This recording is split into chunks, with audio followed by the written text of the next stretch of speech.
জীবনের প্রথমবার যখন আমি কাশফুলে যাই, আমি তো পুরো পাগল পাগল হয়ে গেছি। তো যাই হোক, হ্যালো এভরিওয়ান, সবাইকে নমস্কার এবং ব্যাকুনরে জুজু। আশা করি সবাই ভালো আছেন।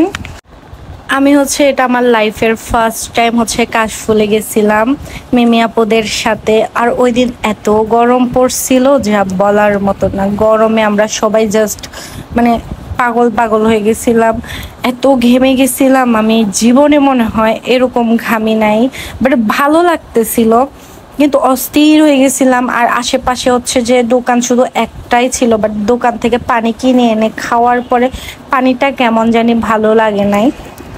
তো আমরা অনেকগুলো রিলস এবং পিকচার তুলছি ওখানে গিয়ে। আর বিকালবেলা যখন আমরা ব্যাক করতেছিলাম তখন না হঠাৎ করে ওয়েদারটা কেমন জানি সুন্দর হয়ে গেছিল। কারণ আমরা শুক্রবারে সেই দুপুর দিকে বাইর হয়েছিলাম, 2টার দিকে। এত রোদ ছিল, আমরা বিয়ে বাড়িতে গেছি, বিয়ে খাওয়ার পরে কাশফুলের উদ্দেশ্যে বাইর হয়ে গেছিলাম। আর এত এত রিলস বানাইছি আপুকে নিয়ে, বাট আপুকে নিয়ে আমার একটা ছবি তোলা হয় নাই। বাট আপুর বোনকে নিয়ে আমি অনেক ছবি তুলছি, মনীষা আর আমি, কারণ ওর সাথে আমার তেমন পিকচার নাই। বাট আমার এই ফার্স্ট টাইম গিয়ে এত ভালো লাগছে, নেক্সট টাইম আবার যাওয়ার ইচ্ছা আছে, দেখি। যেহেতু আমার শখের পুরুষ শখের মানুষ কিচ্ছুই নেই, আমাকে নেওয়ার মতো মানুষই নাই। আমি সবসময় আপুর পিছন পিছন যে আপু যেদিকে যাই ওদিকে যাই, আর আপু আমাকে কখনো কোথাও রেখে যায় না। আর আজকের ভিডিওটা শুধুমাত্র তাদের জন্য যারা বলে বাঙালি আর আদিবাসীরা কখনো বন্ধুত্ব করতে পারে না। মিমি আপু আমার বড় বোন হলেও উনি যে আমার বন্ধুর মতো এত ক্লোজ। আমি জানি না নিজের বেস্ট ফ্রেন্ডও এত ক্লোজ হয় কিনা। আপু সবসময় আমার ভালো খারাপ সব দিক দিয়ে দেখে, আর সেম আমিও।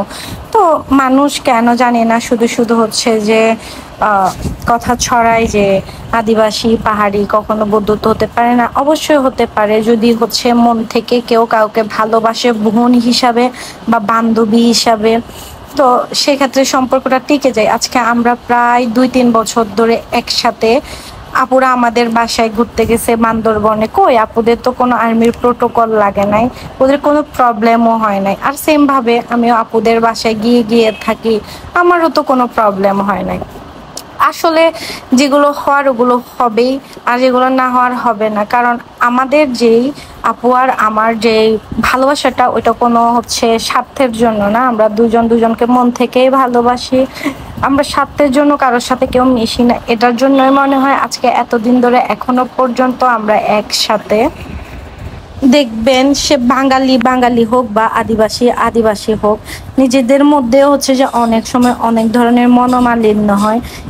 এগুলো হয় কখন, যখন স্বার্থের জন্য কেউ কারোর সাথে মিশতে যায়। স্বার্থ ছাড়া যখন কাউকে ভালোবাসবেন, দেখবেন তার পরিবর্তে আপনিও বিনা স্বার্থে ভালোবাসা পাবেন। সেটা আমি অবশ্যই আপুর সাথে না মিশলে কখনো বুঝতাম না। মাঝপথে অনেকজনের সাথেই তো পরিচয় হয়েছে, কিন্তু দিন শেষে সবাই স্বার্থের জন্য মিশতে আসছে।